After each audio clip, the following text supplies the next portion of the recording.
Ginoong yutaw ng iyang kapuno, ang kalibutan o silangan ng puyo nini.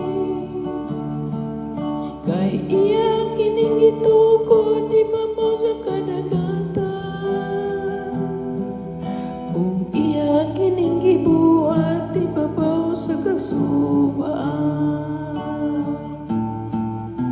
Ginumo kini ang katawan nga nangandoy sa pagtanaw sa imong daon.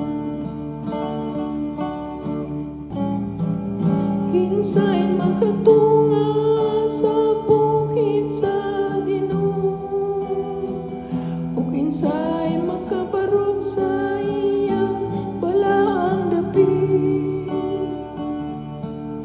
Siya kan sa mga kamot walay mga sala, kansang kasing-kasing malinis. Siya nga wala magtinguha sa mga butang nga walay hinungdan.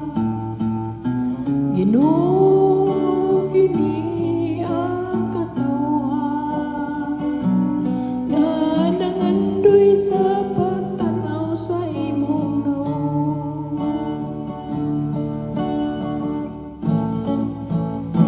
Makadawat siya o panalangin gikan sa Ginoo, ganti gikan sa Dios nga iyang manluluwas. Mao kini